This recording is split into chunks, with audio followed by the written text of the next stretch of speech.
বছর জুড়ে রাখি যত্নে বাঙালির ঘরে সোনার খনি। টক ঝাল মিষ্টি 3 রঙের এ মেলা, আচারেরই জিভের খেলা। নমস্কার, আবারও একটি নতুন রেসিপি নিয়ে হাজির হয়েছি। কাঁচা আমের টক ঝাল মিষ্টি আচার।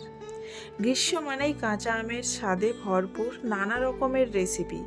তার মধ্যে কাঁচা আমের টক ঝাল মিষ্টি আচার একটি বিশেষ স্থান দখল করে আছে বাঙালির ঐতিহ্যে। এই আচার বানানোর জন্য প্রথমে 2 কেজি আম ওজন করে নিলাম। এই আমগুলো কিন্তু আগের দিন গাছ থেকে পেড়ে রেখেছিলাম।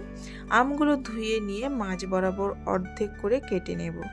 আমগুলো কিন্তু একটু শক্ত হয়ে গেছে, আমের ভেতরের রঙটা হলুদাভ। এই ধরনের আমে কিন্তু আচারটা খুবই ভালো হয়। এবার আমের খোসা ছাড়িয়ে টুকরো টুকরো করে কেটে নেব। যেভাবে ভিডিওতে দেখালাম এইভাবেই কেটে নেব। এখন টুকরো করে রাখা আমগুলোকে জলে ভিজিয়ে সারা রাত রেখে দেব। সকালে উঠে জল থেকে আমের টুকরোগুলোকে ছেঁকে তুলে রাখবো। বাঙালির রান্নাঘরে কাঁচা আমের আচার যেমন স্বাদের জন্য জনপ্রিয়, তেমনি এটি একটি আমাদের সংস্কৃতি, আবেগ ও স্মৃতির অংশ। প্রতিটি পরিবারের নিজস্ব রেসিপি, নিজস্ব কৌশল সব মিলিয়েই কাঁচা আমের আচার মানে এক গভীর ঐতিহ্য আর ভালোবাসার বহিঃপ্রকাশ। 1 চামচ আচার মুখে পড়লেই ফিরে যায় মন সেই শৈশবে। ছোট্ট ছাদ, রোদে শুকনো আম আর মায়ের স্নেহ মেশানো আচার ভর্তি কাঁচের বয়াম। এখন একটি প্যান নিয়ে তাতে 50 গ্রাম মতো গোটা জিরে ভেজে নেব। প্রতিটি মশলা আলাদা আলাদা করে ভাজবো। একসঙ্গে ভাজলে কোনোটা বেশি বা কোনোটা কম ভাজা হবে। এরপর একের পর এক কালো সরিষে, কালো জিরে, পানমৌরি, মেথি, শুকনো লঙ্কা ভেজে নেব। ভাজা মশলাগুলো ঠান্ডা হলেই একের পর এক মিক্সিতে গ্রাইন্ড করে নেব। মশলাগুলো বেশি ডাস্ট বা মিহি করে গুঁড়ো করব না। হালকা ভাঙা মশলা দিয়ে তৈরি আচার স্বাদে ও সুগন্ধে খুব ভালো হয়। ভারতীয় রান্নার প্রাণ হলো মশলা। এই মশলাগুলোর ঘ্রাণ, স্বাদ ও রং মিলেই তৈরি হয় হাজারো রেসিপির জাদু। এখন একটি কড়াইতে সরিষার তেল দেব।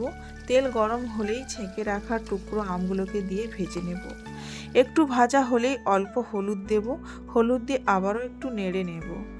এখন 2 কেজি আমের জন্য প্রায় 1.5 কেজি মতো চিনি দেব।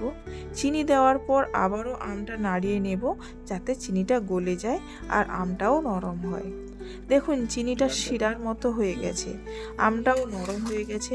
এখন 2-3 ঘন্টা এই অবস্থাতেই রেখে দেব যাতে চিনির শিরাটা আমের মধ্যে ঢুকে যায়।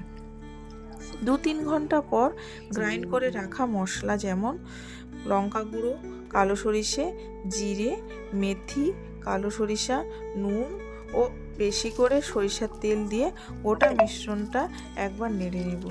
সঙ্গে 2 মিনিট ফুটিয়েও নেব। এবার উনুন বন্ধ করে এই অবস্থায় ছেড়ে দেব কয়েক ঘন্টা পর একটি কাঁচের কন্টেনারে আমের আচার স্টোর করব সারা বছরের জন্য। আপনারাও এইভাবে বানিয়ে দেখুন, আচার খেতে, দেখতে ও গন্ধে খুব ভালো হবে। এই গরমে সবাই ভালো থাকবেন, সুস্থ থাকবেন। টাটা।